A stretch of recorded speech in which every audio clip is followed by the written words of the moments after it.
مجلس کی قبولیت کے لیے بآواز بلند صلوات۔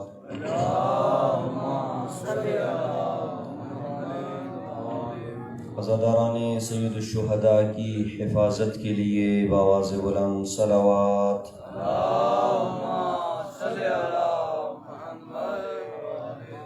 حاضرین مجلس کی نیک دلی تمناؤں کی برابری کے لیے بآواز بلند صلوات۔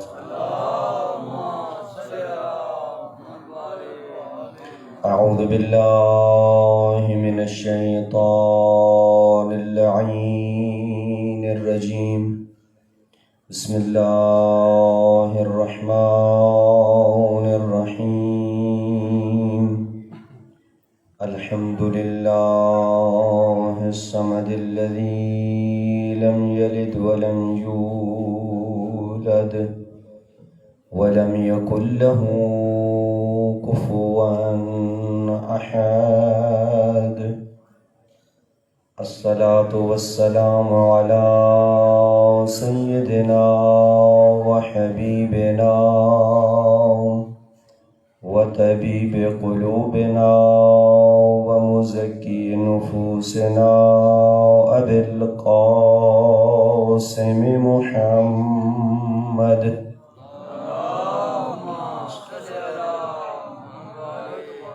ثم الصلاة والسلام على أهل بيته الطيبين الطاهرين المعصومين الذين ذهب الله عنهم الرجس وطهرهم تطهيرا۔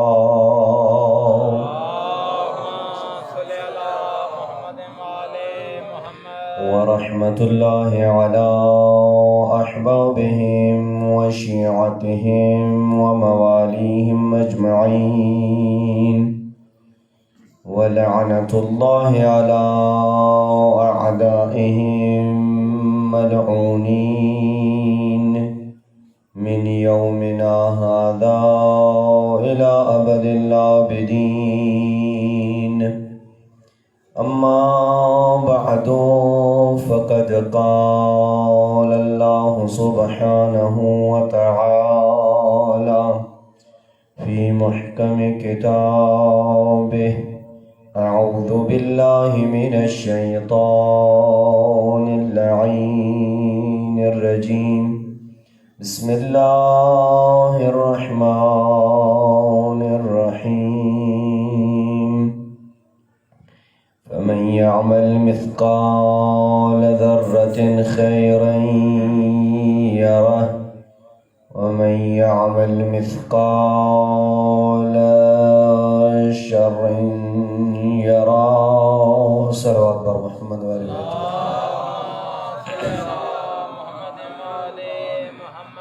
نعرہ تکبیر، نعرہ رسالت، نعرہ حیدری، حسینیت، حسینیت، یزیدیت، بآواز بلند صلوات۔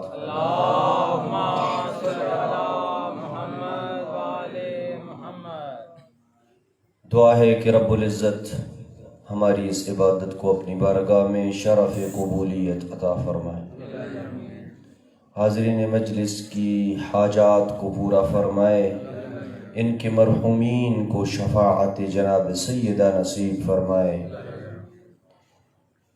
جہاں جہاں بھی دنیا کے کونے میں نواسے رسول خدا کو پرسہ دینے کے لیے عزاداران سید الشہداء صف ماتم بچا کے بیٹھے ہیں، ان عزاداروں کی حفاظت فرمائے، عزاداری کے دشمنوں کو نیست و نابود فرمائے۔ مل کے محمد و اہل بیت محمد پہ بلند ترین صلوات۔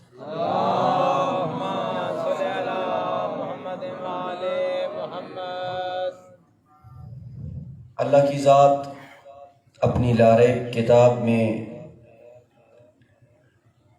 یہ ارشاد فرماتی ہے کہ جو شخص بھی عمل کرے گا، من یعمل مثقال ذرۃ جو بندہ رائی کے دانے کے برابر عمل کرے گا وہ اپنے اس عمل کا انجام دیکھے گا۔ اگر عمل اچھا ہوا تو اللہ کی بارگاہ سے بہترین جزا ملے گی، بہترین اسے انعام سے نوازا جائے گا۔ اگر عمل برا ہوا اور توبہ کیے بغیر دنیا سے رخصت ہو گیا اور شفاعت کی شرائط بھی اس کے اندر نہ ہوئی تو عذاب الہی کا مستحق قرار پائے گا۔ پیغمبر اکرم صلی اللہ علیہ وآلہ وسلم کی خدمت میں ایک شخص آیا، روایت امیر المومنین سے ہے۔ مولا فرماتے ہیں پیغمبر کی خدمت میں ایک شخص آیا، آ کے کہنے لگا مولا یا رسول اللہ، اے اللہ کے رسول، علمنی عملا، مجھے ایک ایسا عمل تعلیم دیجئے جس کے نتیجے میں مجھے اللہ 6 چیزوں سے نوازے۔ عمل ایک کروں اللہ مجھے 6 انعام دے۔ بڑا ہی کسیانہ اور سمجھدار بندہ تھا کہ ایک کام کروں اللہ مجھے کتنی چیزیں دے دے، اس کے بدلے میں تھوڑا تھوڑا بولتے رہی۔ آخری مجلس ہوتی ہے اور آپ بھی تھکے ہوئی ہوتے ہیں، تھوڑا تھوڑا بولتے رہیں تاکہ پتہ چلے ایک بات پہنچ رہی ہے۔ یحبنی اللہ، ایک ایسا عمل تعلیم دے جس کے نتیجے میں مجھ سے اللہ محبت کرنے لگ جائے۔ وَيُحِبُّنِيَ الْمَخْلُوقُونَ، ایک ایسا عمل تعلیم دے جس کے نتیجے میں محبوب مخلوق خدا بن جاؤں، اللہ کی مخلوق مجھ سے محبت کرنے لگے، جہاں بھی جاؤں لوگ محبت کے ساتھ پیش آئیں، احترام کریں، اچھا سلوک کریں، میرے احترام کے لیے کھڑے ہو جائیں، بسم اللہ شاہ جی، بسم اللہ شاہ جی۔ آپ سارے سید ہیں نا؟ تیسری چیز، ان یثری اللہ مالی، ایک ایسا عمل تعلیم دیں جس کے نتیجے میں میرے مال و دولت میں اضافہ ہو جائے، یعنی بینک بیلنس بڑھ جائے۔ وَأَن يَصِحَّ اللَّهُ بَدَنِي، ایک ایسا عمل تعلیم دیجئے جس کے نتیجے میں میرا بدن بیماریوں سے محفوظ رہے۔ وَأَن يُطِيلَ اللَّهُ عُمْرِي، ایک ایسا عمل تعلیم دیں جس کے نتیجے میں میری عمر لمبی ہو۔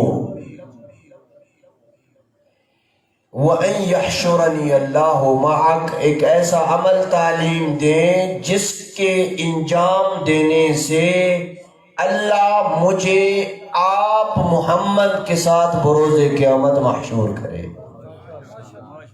6 کام پورے ہو گئے۔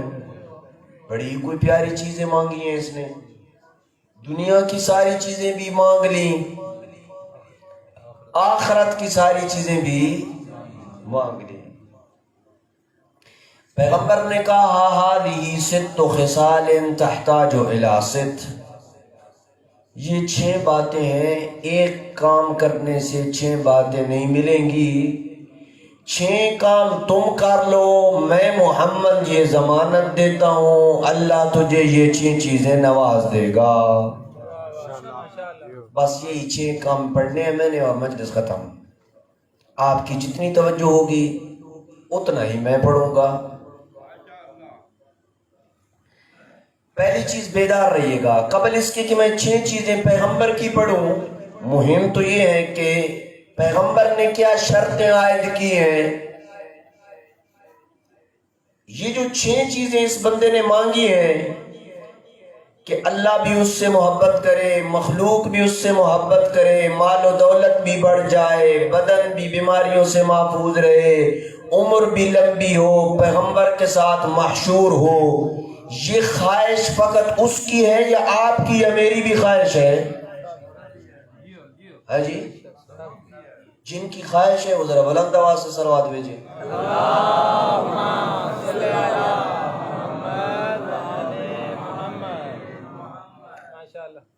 سب ہم میں سے یہ خواہش رکھتے ہیں کہ اللہ ہم سے محبت کرے، مخلوق بھی ہماری عزت کرے، احترام کرے، محبت کرے، بدن بھی بیماریوں سے محفوظ رہے. ہاں جی، اللہ لمبی عمر بھی دے، مال و دولت بھی ہو، پیغمبر کا جوار بھی نصیب ہو. تو پیغمبر جو 6 چیزیں بتائیں گے جن کے انجام سے یہ 6 انعام ملیں گے، یہ فقط اس کے لیے نہیں تھا، تیرے اور میرے لیے بھی ہوگا. اگر اس بندے کو ان 6 چیزوں کی ضرورت ہے تو تجھے اور مجھے بھی ان 6 چیزوں کی ضرورت ہے. پیغمبر کے بتائے ہوئے نسخے پہ اگر وہ عمل کرے تو اسے 6 انعام ملیں گے. آپ اور میں اگر پیغمبر کے نسخے پہ عمل کریں گے تو ہمیں بھی کیا ملے گا؟ ان 6 چیزوں کی صورت میں 6 انعام ملیں گے. لہٰذا یہ ایمان رکھو کہ یہ کوئی قصہ کہانی نہیں ہے، پیغمبر کا بتایا فارمولا قیامت تک آنے والے ہر بشر کے لیے ہے. آئیے شروع کرتے ہیں ان 6 چیزوں کو. پیغمبر فرماتے ہیں اذا اردت ان يحبك اللہ، اگر تو چاہتا ہے کہ تو اللہ کا محبوب بن جائے، اللہ تجھ سے محبت کرنے لگ جائے، فخفہ واتقہ، تو اللہ سے ڈر اور تقوی خداوندی اختیار کر. یہ تقوی کیا چیز ہوتی ہے؟ کہیں میڈیکل سٹور سے ملتا ہے، کوئی انجیکشن ہے یا کیپسول ہے؟ توجہ میری طرف یہ نہیں. صلوات بھیجتے محمد والے بیت محمد کی ذات.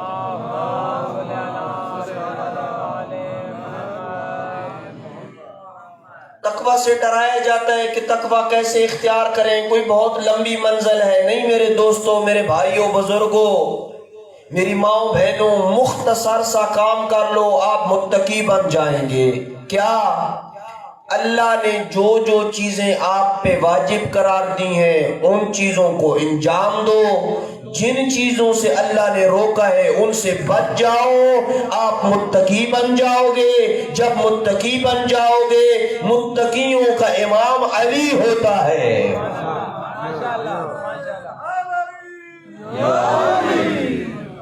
آج بیدار ہے کرسال والے، اس لیے کہ آپ آذان میں 5 وقت کی جو آذان دیتے ہیں اس میں کیا پڑھتے ہیں؟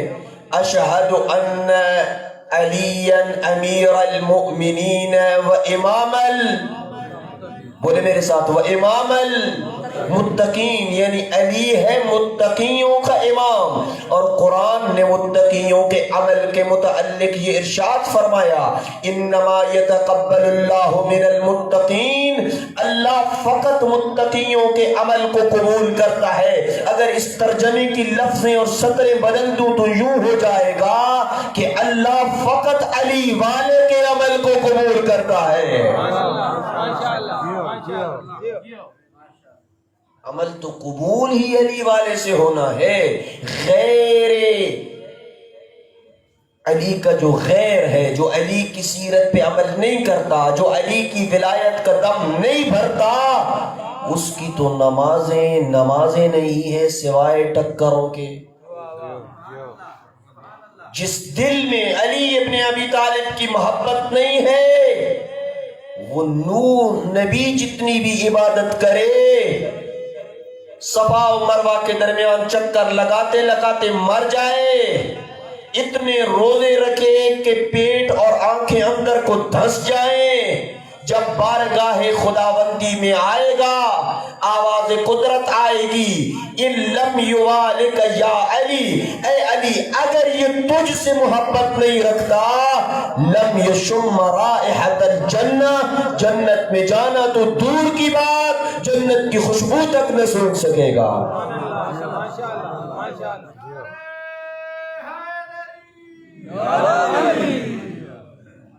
تو پہلا کام کیا ہے؟ متقی بن جاؤ. اگر چاہتے ہو کہ اللہ تم سے محبت کرے تو متقی بن جاؤ۔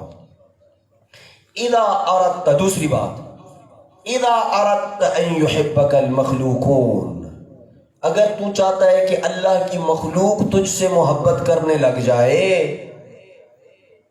فاحسن الیہم وارفض عما فی ایدیہم، تو لوگوں پہ احسان کرو، ان کے ساتھ اچھا سلوک کرو، وارفض عما فی ایدیہم، اور دوسرے لوگوں کو اللہ نے جن نعمتوں کے ساتھ نواز رکھا ہے، اپنی نگاہ اس نعمت اور اس مال و دولت پہ نہ رکھ جس اللہ نے اسے دیا ہے، وہ اللہ تجھے دینے پہ بھی قادر ہے۔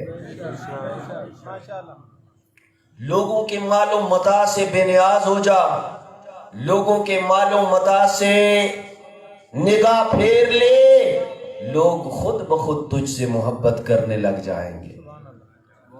تیسری چیز، اذا اردت ان یثری اللہ مالک، اگر تو چاہتا ہے کہ اللہ تیرے مال و دولت میں اضافہ کرے، تیرے بینک بیلنس میں اضافہ ہو، اور تجھے کسی کے سامنے مال و دولت کے لیے ہاتھ نہ پھیلانے پڑے، فزکہ، تو اپنے اموال سے خمس اور زکوٰۃ کو ادا کر۔ آپ کہیں گے مولانا یہ کیا بات ہوئی؟ میں جب اپنے مال سے خمس اور زکوٰۃ ادا کروں گا تو میرا مال و دولت کم ہوگا یا بڑھے گا؟ اگر 1000 روپیہ ہو میرے پاس اور اس پہ خمس بنتا ہے 200 روپیہ، میں جب 200 روپے خمس دوں گا تو یہ 1200 ہو جائے گا یا 800 رہ جائے گا؟ 800 رہ جائے گا۔ تو آپ کیسے کہتے ہیں کہ خمس دینے سے پیسہ بڑھتا ہے؟ ایسی بات نہیں ہے، یہ ظاہری حساب ہے۔ جب تو اللہ کی راہ میں دیتا ہے، وہ بچا ہوا 800 روپیہ اللہ اس میں اتنی برکت ڈالتا ہے کہ تجھے 1200 سے زیادہ لگے گا۔ اگر تو چاہتا ہے کہ اللہ تیرے مال و دولت میں اضافہ کرے تو پھر کیا کر، اپنے حقوق سے، اپنے مال سے جو تیرے اوپر خمس بنتا ہے، جو تیرے اوپر بنتا ہے، زکوٰۃ بنتی ہے، اس کو ادا کر۔ چوتھی چیز، اذا اردت ان یصحک اللہ بدنک، اگر تو چاہتا ہے کہ اللہ تیرے بدن کو بیماریوں سے محفوظ رکھے، بہت ہی باریک بات کہنے لگا ہوں، ہر بندہ چاہتا ہے نا کہ بیماری سے، آج ہر گھر میں کوئی نہ کوئی بیماری تو بنی ہوئی ہے، اللہ سب کے مریضوں کو شفا یابی دے۔ بس پیغمبر کے بتائے ہوئے نسخے پہ عمل کر لیں، آپ کے گھر میں بیماری نہیں آئے گی۔ کیا؟ اذا اردت، اگر تو چاہتا ہے کہ تیرے گھر میں بیماریاں نہ ہوں، تیرے بدن بیماریوں سے محفوظ رہے، فاکثر من الصدقہ، تو زیادہ سے زیادہ صدقہ دے۔ صدقے کے متعلق رک کے کچھ باتیں کہتا چلوں۔ کچھ ہمارے دوست احباب گھروں میں صندوق بنا کے رکھتے ہیں یا نہیں رکھتے؟ صبح جاتے کچھ لوگ رکھتے ہیں، کچھ شاید نہیں رکھتے۔ باقاعدگی کے ساتھ صدقہ دیا کریں، اس لیے کہ اللہ نے جتنی بھی عبادات انسان کے اوپر فرض کی ہیں، نماز، روزہ، حج، زکوٰۃ، جب انسان ان عبادات کو انجام دیتا ہے تو یہ عبادتیں جب اللہ کی بارگاہ میں پیش ہوتی ہیں تو اللہ نے ہر عبادت کو وصول کرنے کے لیے کچھ ملائکہ مقرر کر رکھے ہیں۔ نماز آپ پڑھتے ہیں، اللہ کی بارگاہ میں جاتی ہے، فرشتے اس کو وصول کرتے ہیں۔ روزہ آپ رکھتے ہیں، اللہ کی بارگاہ میں جاتا ہے، اسے فرشتے وصول کرتے ہیں۔ ساری عبادتیں ایسی ہیں، لیکن صدقہ وہ واحد عبادت ہے جس کے متعلق حدیث قدسی میں ہے، انی اتلقفها بیدی تلقفا، میں اللہ خود صدقہ دینے والے کے صدقے کو اپنے ہاتھوں سے وصول کرتا ہوں۔ ادھر تو جیب سے صدقہ نکالتا ہے، ادھر خود اللہ وصول کرتا ہے اسے۔ اور یہ جو آپ گھروں میں بکس رکھتے ہیں، اس کے متعلق میں ایک فقہی مسئلے کو بھی آپ کی خدمت میں ڈسکس کرتا چلوں کہ جو لوگ آیت اللہ سستانی کے مقلدین ہیں وہ اس مسئلے کو غور سے سنیں۔ آپ جو گھر میں بکس رکھتے ہیں اور اس میں صدقہ ڈال دیتے ہیں، مہینے کے بعد 15 دن کے بعد اس بکس کو کھول کے آپ کسی فقیر کو کسی محتاج کو دے دیتے ہیں، یہ صدقہ نہیں ہے۔ صدقہ تب بنتا ہے جب آپ پیسہ نکال کے فقیر کو دیں گے۔ یہ تو آپ نے اپنی جیب سے پیسہ نکال کے گویا دراز میں رکھ دیا، دراز میں نکال کے گویا کہ آپ نے جیب میں رکھ لیا۔ صندوق میں ڈالا ہوا صدقہ صدقہ اکاؤنٹ نہیں ہوتا ہے۔ صدقہ اکاؤنٹ تب ہوتا ہے کہ جب وہ فقیر کے پاس جاتا ہے، جب وہ مستحق کو ملتا ہے، وہ لے لیتا ہے، تب یہ صدقہ شمار ہوتا ہے۔ اس لیے احتیاط کریں۔ آپ صدقہ دے رہے ہیں دفع بلا کے لیے کہ اللہ مجھ سے مصیبت کو دور کرے، اللہ مجھ سے بیماری کو دور کرے۔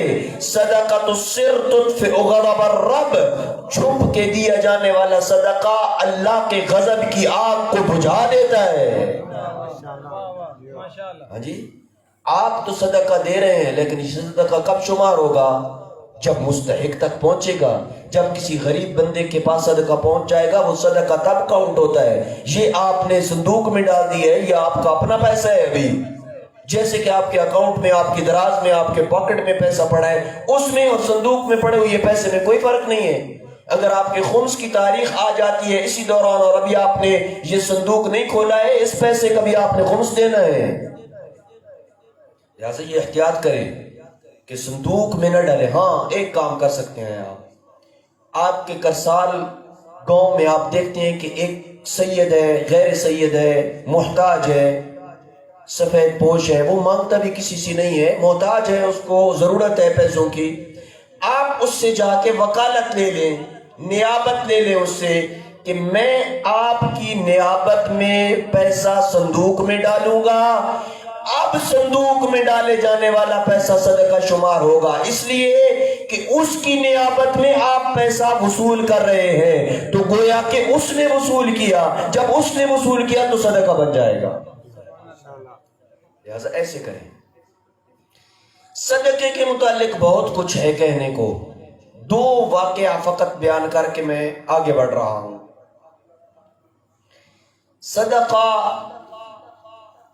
بہت عظیم عبادت ہے، باقاعدگی کے ساتھ تھوڑا زیادہ جتنا بھی کس کو اللہ نے استطاعت دی ہے اسے اپنی زندگی کا حصہ قرار دیں۔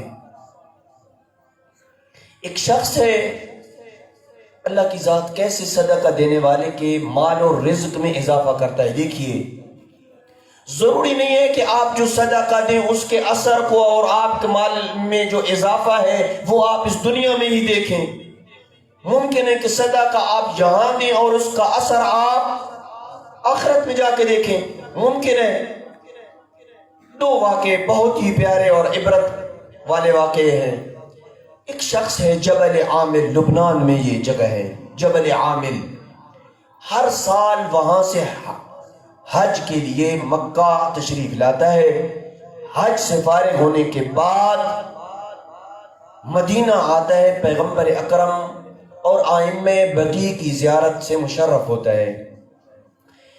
کوئی رہائش نہیں ہے اس کی، اور اس کی جو مہمان نوازی ہوتی ہے وہ امام صادق کے گھر ہوتی ہے، یہ امام کا مہمان ٹھہرتا ہے۔ 2 دن 3 دن 4 دن جتنا بھی یہ مدینہ رکتا ہے امام کے گھر رکتا ہے۔ ایک سال جو یہ امام علیہ السلام کی خدمت میں آیا، حج سے فارغ ہو کے جب مدینہ پہنچا نا، امام علیہ السلام کو عرض کی، مولا میں ہر سال آپ کی خدمت میں حاضر ہوتا ہوں اور آپ کے لیے باعث زحمت بنتا ہوں، آپ کی اپنی مصروفیات ہیں، عبادات ہیں، دیگر امور ہیں، قضایا ہیں، لہذا میں یہ التماس کرتا ہوں کہ آپ یہ 10,000 درہم رکھ لیں اور ان 10,000 درہم کے بدلے میں آپ میرے لیے اپنے کسی صحابی کو کہہ کے مدینہ میں گزارے کا میرے لیے ایک گھر خرید لیں۔ آئندہ جب میں زیارت کے لیے آؤں گا حج سے فارغ ہو کے، آپ کے لیے باعث زحمت نہیں بنوں گا، میں اس گھر میں رکوں گا تاکہ آپ اپنی مصروفیات، عبادات اور اپنی زندگی آرام سے گزار سکیں اور آپ کے لیے میں باعث زحمت نہ بنوں۔ امام نے 10,000 درہم لے لیے، یہ شخص چلا گیا۔ جبل عامر لبنان پہنچا، اگلے سال پھر اللہ نے حج کی توفیق دی، وہاں سے یہ شخص حج کے اعمال کو مکمل کرنے کے بعد جب آیا نا دوبارہ مدینہ میں، صادق آل محمد کی خدمت میں حاضر ہوا اور کہا مولا آپ کی خدمت میں ایک درخواست کی تھی اور ہم نے ایک معقول رقم آپ کو دی تھی، یعنی گویا کہہ رہا تھا کہ ایڈوانس پیمنٹ بھی میں نے کر دی تھی، تو گھر ہمارا آپ نے خرید لیا یا نہیں؟ مولا نے کہا تمہارا گھر ہم نے خرید لیا۔ کہاں خریدا؟ کہا 10,000 درہم کے بدلے میں تیرا گھر میں صادق آل محمد نے جنت میں خرید لیا ہے۔ تھوڑا بولیے گا، جنت میں خرید لیا ہے تیرا گھر۔ خوشی سے آنسو ٹپکے، میں 10,000 کے بدلے میں میرا گھر جنت میں خرید لیا۔ ابھی آپ کو کوئی کہے نا، عقیل شاہ صاحب کو کہتا ہوں شاہ جی میں نے آپ کے لیے بڑا مناسب سستا پلاٹ آپ کے لیے میں نے اسلام آباد میں خرید لیا ہے، شاہ صاحب مجھ سے فوراً پوچھیں گے مولانا صاحب لوکیشن کیا ہے اس کی، کہاں خریدا ہے آپ نے؟ بحریہ میں خریدا ہے، ڈی ایچ اے میں خریدا ہے، اور کس جگہ پہ خریدا ہے آپ نے میرا گھر؟ اس کی لوکیشن تو بتائیں۔ اس بندے نے بھی بڑا سیانا بندہ تھا، اس نے بھی امام علیہ السلام سے پوچھا کہ مولا جو گھر میرا آپ نے خریدا ہے جنت میں اس کی ذرا لوکیشن تو بتائیے۔ سنیے گا کرسال والو لوکیشن۔ امام علیہ السلام نے فرمایا اما حد الاول فبیت رسول اللہ، تیرے گھر کی پہلی دیوار ختمی مرتبت کے گھر کی دیوار کے ساتھ لگتی ہے، بولتے رہیے گا۔ اما حد الثانی فبیت علی ابن ابی طالب، تیرے گھر کی دوسری دیوار علی ابن ابی طالب کے گھر کی دیوار کے ساتھ لگتی ہے، تیرے گھر کی تیسری دیوار حسن کے گھر کے ساتھ، اور چوتھی دیوار حسین کے گھر کے دیوار کے ساتھ لگتی ہے۔ مجھے کہنے دیجئے کتنا خوش نصیب ہے یہ بندہ جس کے لیے صادق آل محمد نے جنت میں محلہ بنی ہاشم کے عین سینٹر میں گھر خریدا۔ مولا فرماتے ہیں، مولا نے جب بتا دیا یہ شخص مزید رویا، گریا کیا، خوشی کے آنسو تھے۔ کہا مولا یہ جو ایریا آپ نے بتایا ہے، یہ جو لوکیشن آپ نے بتائی ہے، یہاں مجھے کون جانے دے گا؟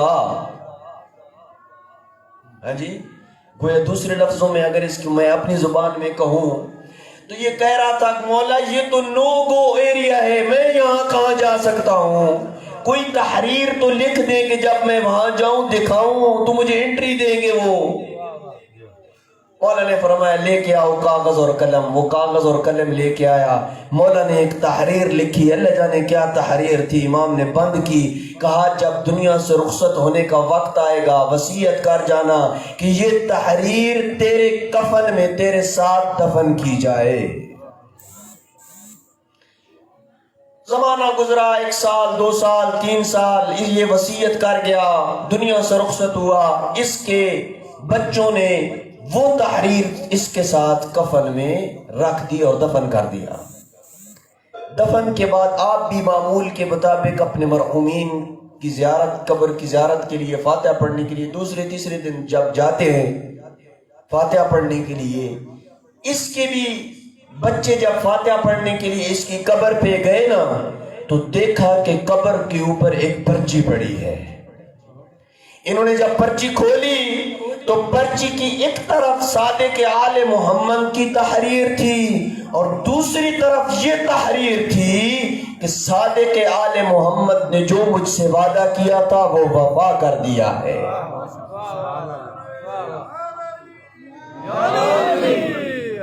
اور ذکر صلوات بھیجے محمد۔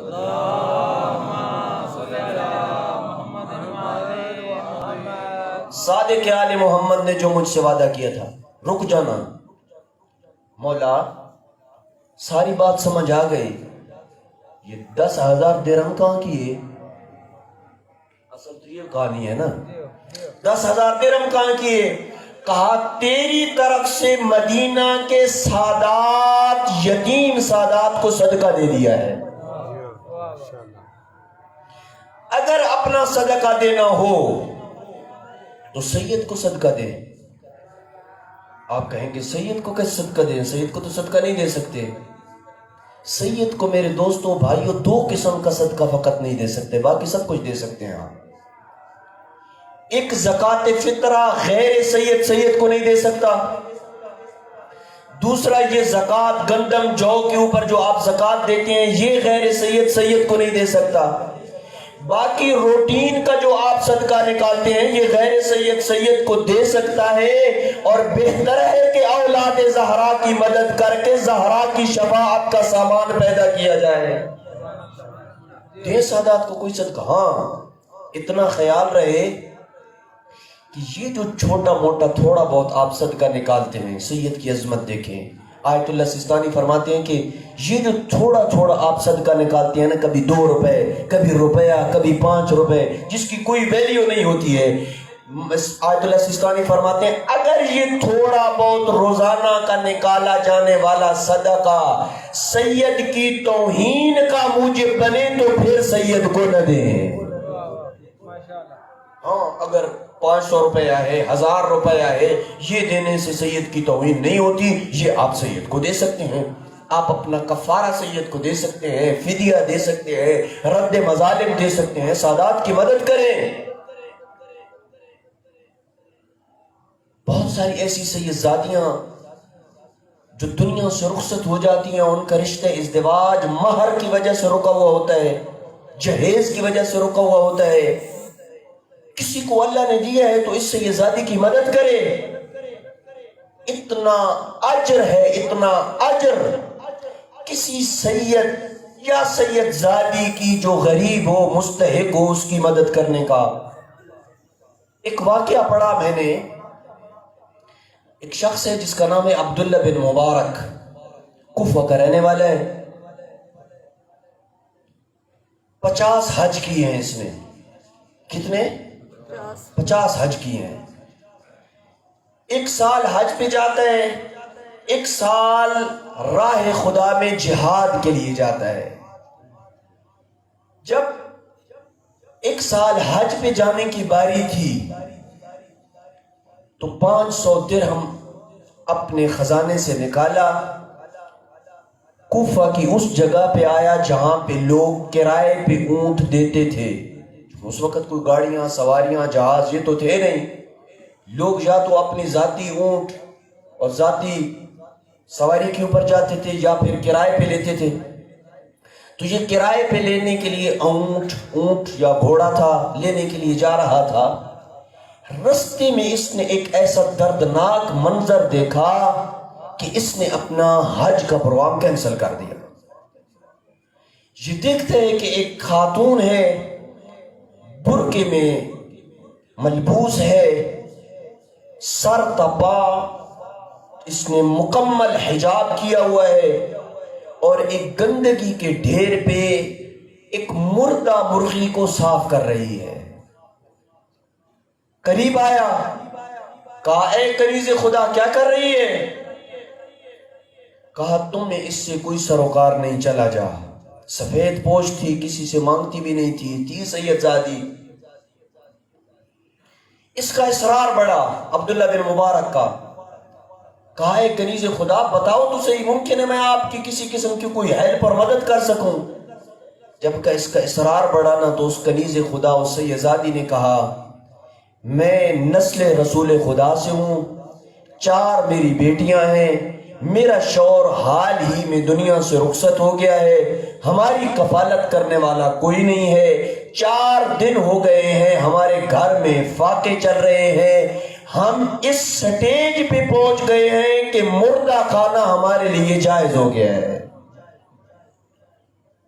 انسان جب اس مرحلے پہ پہنچ جاتا ہے کہ بھوک اور پیاس انسان کو اتنی لگے کہ اگر حرام کھانا پڑے تو شریعت اجازت دیتی ہے کہ حرام کھا کے اپنی جان بچاؤ، لہٰذا میں یہ مرغی صاف کر رہی ہوں، گھر جا کے کاٹوں گی، اپنی بیٹیوں کو کھلاؤں گی، وگرنہ ہم مر جائیں گے بھوک اور پیاس سے۔ عبداللہ بن مبارک نے گریہ کیا اور کہا عبداللہ تیرے حج کا کیا فائدہ، کنیز خدا، نسل رسول خدا سے سیدزادی بھوکی ہے۔ جیب سے 500 درہم نکالے، سیدزادی کو کہا کہ اپنا دامن آگے کرو، اس نے برقعے کے اندر 500 درہم رکھے اور چلا گیا۔ واپس چلا گیا۔ 50 حج کرنے والا جب 1 سال حج پہ نہیں جاتا نا، دل کو تھوڑا سا ٹھیس لگتی ہے، دل میں درد اور دکھ محسوس ہوا کہ اس سال حج پہ نہیں جا سکتا۔ روایت کے جملے ہیں کہ اللہ نے اس عمل کے بدلے میں اس سال اس کے دل سے حج کی محبت کو کھینچ لیا۔ محسوس نہیں ہوا ایسے اللہ اس سال فقط۔ حج کر کے واپس لوگ پہنچے اپنے اپنے گھروں میں، حج کر کے واپس آئے۔ آپ کے ہاں بھی دستور ہے، ہر جگہ پہ آپ حاجیوں کو مبارک دینے کے لیے جاتے ہیں نا، حاجی صاحب مبارک ہو، اللہ نے آپ کو توفیق دیا، آپ اللہ کے گھر کا حج کر کے آئے ہو۔ عبداللہ کہتے ہیں میں بھی گیا کوفہ میں، ایک شخص پڑوسی کے گھر میں جب گیا، اسے کہا حاجی صاحب مبارک ہو، اللہ نے تجھے توفیق دی کہ تم اللہ کے گھر کا حج کر کے آیا۔ اس نے کہا تجھے بھی مبارک ہو، میں نے تجھے مینا میں دیکھا تھا، اکٹھے شیطان کو کنکریاں مار رہے تھے۔ دوسرے کے پاس گیا، اسے مبارک دی، اس نے کہا تجھے بھی مبارک ہو، عرفات میں اکٹھے تھے، دعائے عرفہ اکٹھی پڑی تھی۔ تیسرے گھر گیا، اسے مبارک دی، اس نے کہا آؤ طواف اکٹھا کیا تھا، سعی اکٹھی کی تھی، تکسیر اکٹھی کی تھی، حلق اکٹھی کی تھی، جتنے مناسک تھے سب گنواتے گئے۔ عبداللہ پریشان ہوا، میں تو حج پہ گیا نہیں، یہ ماجرا کیا ہے؟ گھر میں آیا، 2 رکعت نماز پڑھی، وضو کر کے مصلی عبادت پہ گیا، توسل کیا، توسل کے نتیجے میں بستر پہ آیا، سو گیا، خواب میں پیغمبر اکرم صلی اللہ علیہ وآلہ وسلم کی زیارت ہوئی۔ پیغمبر نے کہا یا عبداللہ بن مبارک، اے عبداللہ بن مبارک، انکا اغثت ملہوفتا من ولدی، تم نے میری نسل سے ایک غریب سید زادی کی مدد کی ہے، میں نے رب سے یہ دعا کی ہے تیری شکل کا ایک فرشتہ خلق کرے جو قیامت تک تیری نیابت میں حج کرے گا۔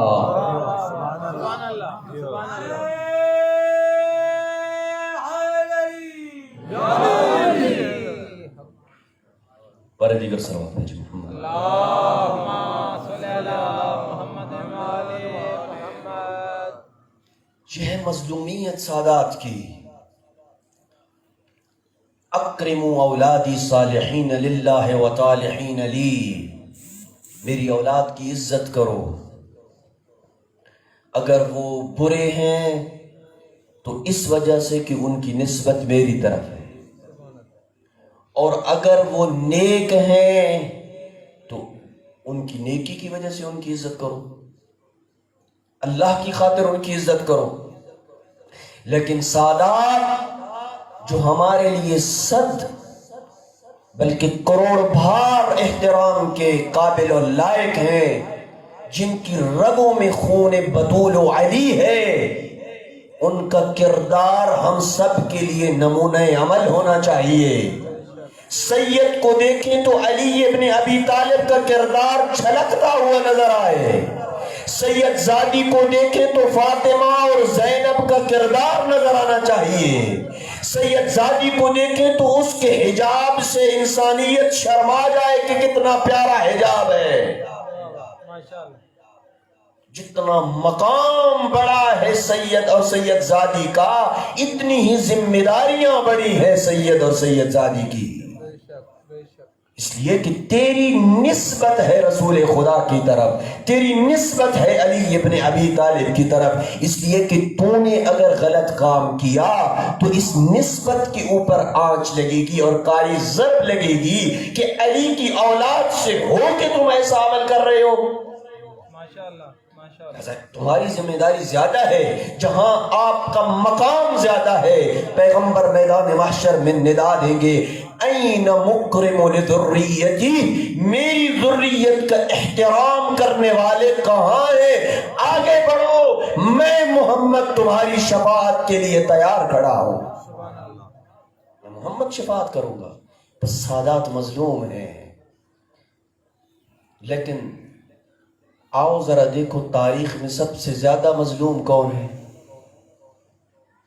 امیر المومنین مسجد میں داخل ہوتے ہیں، کچھ لوگ بحث و مباحثہ کر رہے ہیں کہ مظلوم کون ہے، کوئی کہتا ہے کہ جس کو تماچا مارا جائے وہ مظلوم ہوتا ہے، کوئی کہہ رہا ہے جس کا مال و متاع لوٹ لیا جائے وہ غریب اور مظلوم ہوتا ہے، کوئی کہہ رہا جس کے ساتھ زیادتی کی جائے وہ مظلوم ہوتا ہے، کوئی کہہ رہا تھا جس کا مال و متاع غصب کر لیا جائے وہ مظلوم ہوتا ہے۔ ہر بندہ اپنے حساب سے مظلوم کی تعریف کر رہا تھا۔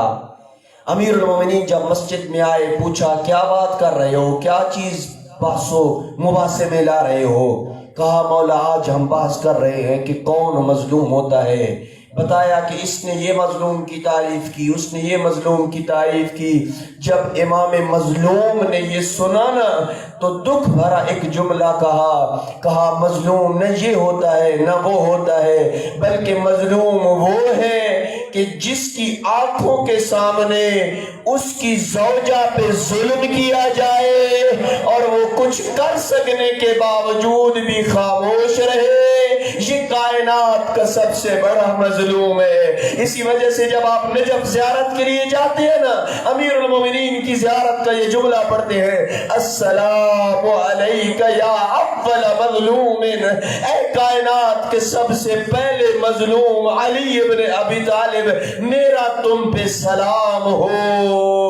جس کی زوجہ بطول عذرا پہ ظلم ہوتا رہا علی ابن ابی طالب کی آنکھوں کے سامنے، لیکن پیغمبر کی وصیت تھی، علی کو صبر کرنا پڑا۔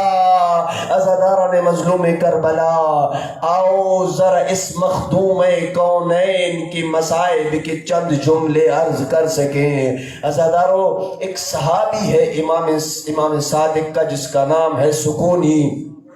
رونا قسمت کی بات ہوتی ہے، کسی کی آنکھ سے آنسو زبردستی کوئی نہیں نکال سکتا، لیکن یہ غریبوں کے مصائب ہیں کہ ہم نام لیتے ہیں تو آپ رو پڑتے ہیں۔ خدا ان آنکھوں کے اوپر رحم کرے جو علی ابن ابی طالب اور ان کی اولاد کا غم منانے کے لیے یہاں بیٹھے ہیں اور آنکھوں سے ان کے آنسو نکل سکتے ہیں۔ وہ کتنے خوش نصیب ہیں آنکھیں کہ جو حسین ابن علی کے غم میں اور بطول کے غم میں رو رہے ہیں۔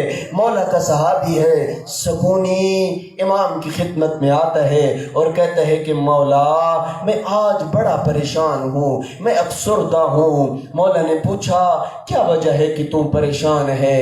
کہا مولا مجھے اللہ نے ایک بیٹی دی ہے۔ کہا بیٹی دی ہے تو یہ رونے اور افسردہ ہونے کی بات نہیں ہے، بیٹیاں تو رحمت الہی ہوتی ہے، یہ اللہ کی زمین پہ چلے گی، اللہ کا رزق کھائے گی، تمہیں پریشان ہونے کی ضرورت نہیں ہے۔ سن سکو گے جملہ؟ مولا نے کہا اگر تجھے اللہ نے بیٹی دی ہی ہے نا تو بیٹی کا نام کیا رکھا ہے؟ نام آنا تھا۔ سکون نے کہا مولا میں نے بیٹی کا نام فاطمہ رکھا ہے، فاطمہ کا نام آنا تھا۔ صادق آل محمد اپنی مسند سے کھڑے ہوئے، اللہ جانے کیا یاد آیا ہوگا، کیا وہ مدینہ کی فاطمہ یاد آئی، وہ پہلو کا شکستہ ہونا یاد آیا، وہ سینے میں میخ کا پیوست ہو جانا یاد آیا، وہ محسن کا شہید ہو جانا یاد آیا۔ کہا اے سکونی اگر تجھے اللہ نے بیٹی فاطمہ دی ہی ہے نا تو پھر 3 قسم کے کام نہ کرنا۔ سن سکو گے یہ کام؟ کیا کام؟ کہا لا تلعنہا، کبھی اپنی بیٹی پہ لعن طعن نہ کرنا، لا تشتمہا، کبھی سب و شتم نہ کرنا، لا تلتمہا ولا تضربہا، وہ اپنی بچی کو تماچے نہ مارنا، رخ کرو مدینہ کی طرف، پوچھو صادق آل محمد سے ایک عام فاطمہ نامی بچی کے متعلق آپ برداشت نہیں کر سکتے، کوئی اسے تماچے مارے آپ کے دل پہ کیا گزری ہوگی؟ وہ جب 11 ہجری کو بطول عذرا کو تماچے لگے، وہ میری آقا زادی کا پہلو شکستہ ہوا۔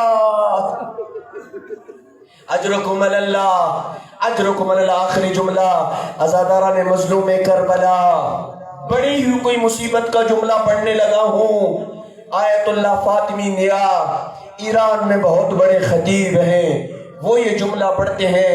امام صادق سے پوچھا گیا مولا کوئی خاک ایسی ہے جو کربلا کی خاک سے افضل ہو؟ کہاں ایک خاک ایسی ہے جو کربلا کی خاک سے بھی زیادہ افضل ہے، مولا وہ کون سی خاک ہے؟ کہا وہ خاک ہے جب میری دادی زہرا دربار سے واپس پلٹ رہی تھی نا، میری دادی کے ہاتھ میں ایک تحریر تھی، رستے میں ایک دراز قد شخص ملا تھا، اس نے یہ تحریر مانگی، اور میری آقا زادی نے تحریر دینے سے انکار کیا، اس کا اصرار بڑا، بی بی کا انکار بڑا۔ اب سن سکو گے جو ظلم ہوا سیدہ پہ، جب اس کا اصرار بڑا، اس نے ہاتھ بڑھا کے تحریر کھینچی، تحریر کے پرزے کیے، اپنے پاؤں تلے روندا، وہ کاش اس پہ ہی اکتفا کرتا۔ اس نے بی بی کو تماچا مارا، عزاداروں بی بی زمین پہ گری، راوی کہتا ہے میں دیکھ رہا تھا بی بی کے کانوں سے گوشوارے زمین پہ گرے، وہ جیسے تسبیح کے دانے بکھرتے ہیں ایسے میری آقا زادی کے گوشوارے بکھرے۔ اجرکم علی اللہ، انا للہ و انا الیہ راجعون۔